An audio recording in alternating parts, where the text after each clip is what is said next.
अस्सलाम वालेकुम, welcome back हो गया आप सबका एक और न्यू व्लॉग के अंदर। और व्लॉग स्टार्ट करने से पहले मैं आप सबको बता दूं कि आज के व्लॉग में थोड़ा बहुत शोर आएगा जो कि आपको मैनेज करना पड़ेगा, क्योंकि यहाँ पे जो हमारे हमसाए हैं वहाँ पे चल रही है शादी। भाई दो भाइयों की एक साथ बारात है, तो खूब हल्ला गुल्ला खूब शोर मचाया हुआ इन्होंने। तो हो सकता है आज थोड़ा बहुत शोर आए हमारे ब्लॉग में, तो उसको आपको मैनेज करना पड़ेगा। और ये 2-3 दिन की कहानी है बस, उसके बाद ये ड्रामा ख़त्म हो जाएगा। और आते हैं अपने ब्लॉग पे वापस। तो भाई यहाँ पे आप लोग देख सकते हो काफ़ी खूबसूरती से मैंने अपने पेट हाउस की सफाई की है। यहाँ पे आपको याद होगा भाई पिछले व्लॉग में कितना ज़्यादा यहाँ पे गंद होता था, मतलब गंद था। ये जो सारा घास यहाँ पे मैंने इकट्ठा करके रखा हुआ है, ये यहाँ पे फैला हुआ था पहले, तो मैंने थोड़ा बहुत झाड़ू से और वाइपर से सफाई करके यहाँ पे इकट्ठा किया था। क्योंकि यहाँ पे मैंने इकट्ठा इसलिए किया है क्योंकि ये जो 2 डब्बे हैं इनकी भी मुझे अभी सफाई करनी है। तो अगर मैं यहाँ से सफाई कर लेता फिर दोबारा गंद बाहर अंदर से उठा के यहाँ बाहर फेंकता तो ये फिर गंदा होना ही था।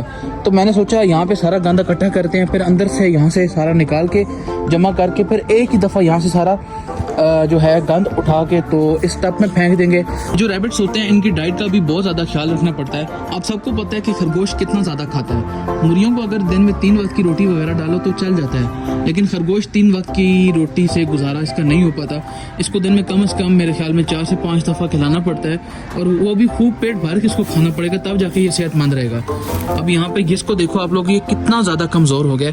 अभी यहाँ से आप लोगों को क्लियर नज़र नहीं आ रहा होगा, अगर मैं इस दरवाजे को खोलता हूँ तो यहाँ से आप उसकी सेहत को इससे कंपैरिजन करो, उसकी सेहत माशाल्लाह बहुत ज़्यादा बेहतर है इन दोनों की।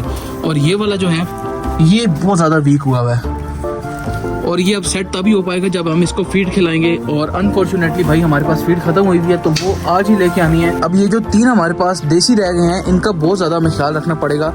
और वैसे तो देसी सेहतमंद ही होता है, इसको इतनी ज़्यादा बीमारी नहीं लगती, इसके मुकाबले ये बहुत ज़्यादा बीमार होते हैं, तो ये मैनेज कर लेते हैं थोड़ा बहुत। अब यहाँ पे भाई 1-2 हमें नेस्ट बॉक्स लगाने पड़ेंगे, क्योंकि हमारे पास 2 ब्रीडर फीमेल्स हैं, और ये जो एक छोटा बच्चा है इनके साथ, इसको अलग करना पड़ेगा। और मुझे तो वैसे लग रहा है कि ये जो डरबा है इनके लिए काफ़ी ज़्यादा बड़ा है, लेकिन इसलिए मैंने इनको यहाँ पे रखा हुआ है ताकि यार ये जो जानवर है ये अगर इसको सारा दिन बंद रखना है तो कम से कम इतनी जगह तो हो इनके लिए कि ये कम से कम तंग ना पड़े गर्मी या सर्दी के मौसम में ना। इतना मतलब एवरेज इनका इतना तो कम से कम स्पेस होनी चाहिए जितनी ये यहाँ पे मौजूद है। लेकिन यहाँ पे भाई अभी इनके नेस्ट बॉक्स नहीं लगे हुए, और नेस्ट बॉक्स जो हैं वो मंगवाने पड़ेंगे। अभी हमें 2 नेस्ट बॉक्स की हमें नीड है देसी रैबिट्स के लिए, और उसके अलावा 2 या 3 नेस्ट बॉक्स हमें चाहिए होंगे अपने न्यूजीलैंड वाइट ब्रीडर फीमेल्स के लिए।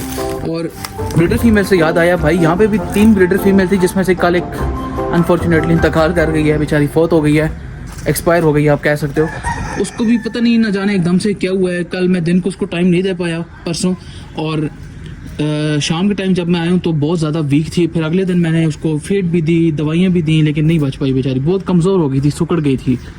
और यहाँ पे गर्मी के मौसम में ये सुकड़ते इस वजह से हैं क्योंकि गर्मी की वजह से ये ज़्यादा खा नहीं पाते, क्योंकि इनको गर्मी बहुत लगती है, तो फिर इनको भूख नहीं लगती, और जब भूख नहीं लगेगी तो फिर इनका वेट कम हो जाएगा और कमज़ोर हो गए बेचारे मर जाते हैं। अभी हमारे पास 2 ब्रीडर फीमेल्स यहाँ पे मौजूद हैं और 2 देसी की हैं, और यहाँ पे 2 वो कौन सी हैं मैं पहचान नहीं कर पा रहा, क्योंकि माशाल्लाह से ये भी बड़े होते जा रहे हैं, तो ऑलमोस्ट इनका साइज़ बराबर ही हो गया। यहाँ पे भाई ये वाले जो रैबिट्स हैं ये तो साइज़ नहीं गेन कर रहे, ये तो वैसे के वैसे ही हैं जैसे आज से 4 महीने पहले थे, बहुत छोटे हैं, न जाने ऐसा क्यों है।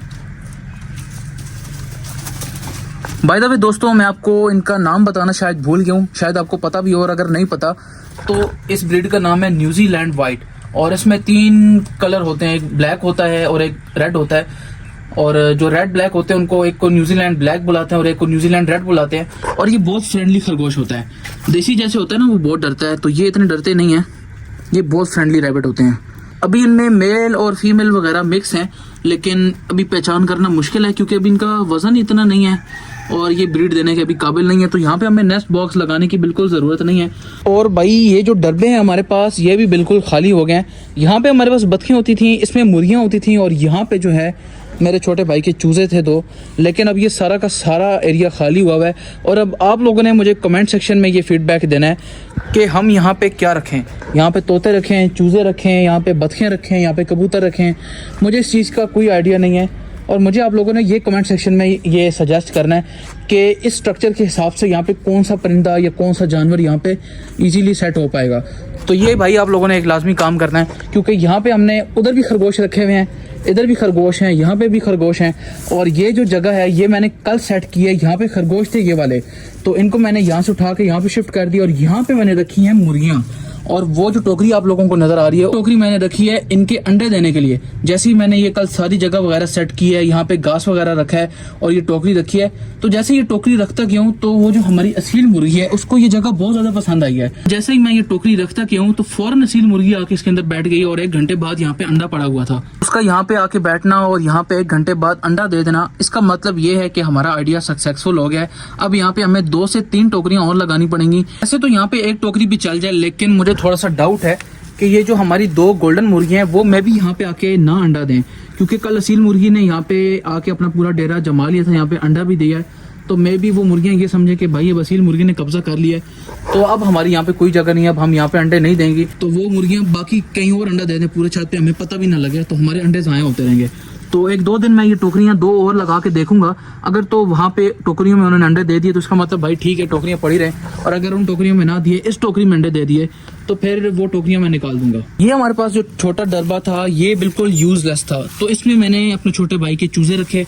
और यहाँ पे ये जो डरबा है इसमें मैंने बतखों को कल रात को रख दिया।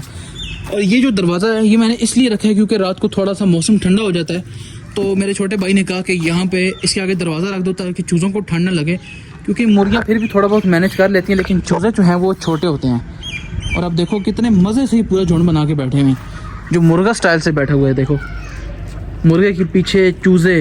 यही एक वाइड जगह है जिसको मुर्गियों ने इस्तेमाल किया है गर्मियों में और सर्दियों में। भाई ये मतलब बहुत ही आइडियल जगह है। नीचे ये रेत बिछी हुई है, ऊपर ये छाँव है और उसके ऊपर दरख्त है, तो काफ़ी अच्छा बैलेंस सा मौसम होता है यहाँ पे इनके लिए। तो ये वाला हमारे पेट्स का वाहिद डेरा है जहाँ पे बिल्कुल भी गंद नहीं है, सिवाय वो थोड़ा बहुत कचरा और रैपर।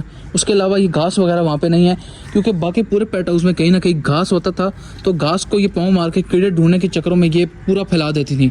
जैसे यहीं पर आप लोग देख लो, अब यहाँ पर मैंने सिर्फ इस टब को भरा था, लेकिन टब के ऊपर चढ़ के कीड़े ढूंढने के चक्करों में ये पूरे पाँव मार मार के इन्होंने पूरा यहाँ पर फैला के रख दिया है। ये भी है, उसके अलावा ये सारा है, और अंदर से भी अभी निकालना बाकी है। इसके अंदर से तो नहीं निकालना, वो निकालना पड़ेगा ऊपर से, और 2 वो जो डरबे हैं वहाँ से, और एक वो जो आप लोगों को नज़र आ रहा है ये वाला, यहाँ से भी हमें निकालना है भाई। तो भाई बहुत ज़्यादा काम पड़ा हुआ है और बहुत कुछ करना है बाकी। मुझे तो लगा कि कल मैंने सारा काम निपटा दिया है, लेकिन आज दोबारा जब आके मैं जायज़ा ले रहा हूँ, गौर से देख रहा हूँ, तो अब एहसास हो रहा है भाई कुछ भी नहीं किया कल। सिर्फ मेरे ख्याल में थोड़ा बहुत झाड़ू मारा है, वो फर्श वगैरह चमकाने के लिए। ये जो कचरा था मेन तो ये था जिसको उठा के वहाँ पे फेंकना था, लेकिन ये किया ही नहीं है भाई हमने। और अभी धूप इतनी शदीद है कि मुझे पसीने छूट रहे हैं। तो देखते हैं दोस्तों आज की क्या रूटीन है। अभी तो सारा दिन पड़ा हुआ है, अभी सुबह के 10 बज रहे हैं, और अगर तो वो बंदा आ जाता है सफाई के लिए तो मुझे उसके सर पे खड़ा होकर ये सारा काम करवाना पड़ेगा, जो कि काफ़ी बिजी स्केजूल होगा। और अगर वो बंदा नहीं आता तो फिर तो मेरा स्केजूल उससे भी ज़्यादा बिजी हो जाएगा, क्योंकि ये सारा कचरा फिर मुझे ही उठा के बाहर फेंकना है। पहले वो निकालना है, फिर इसको यहाँ पे फेंकना है, फिर ये उधर फेंकना है, फिर उसको बोरियों में भर के पीछे फेंकना है। तो सोच सकते भाई, सोचने से मुझे तो खौफ आ रहा है कितना मुश्किल होगा, और इस गर्मी में बंदा काम करेगा कैसे। तो मिलते हैं फिर भाई कल के एक अच्छे से व्लॉग के साथ। अपना बहुत सारा ख्याल रखना। अगर नए आए हो तो इस चैनल को फॉलो लाजमी करना, फॉलो नहीं किया तो भाई ये चैनल फिर गुम हो जाएगा, फिर आपको नहीं मिलने वाला। और अगर वीडियो अच्छी लगी है तो लाइक लाजमी करना। मिलते हैं कल, ओके फिर अल्लाह हाफिज़।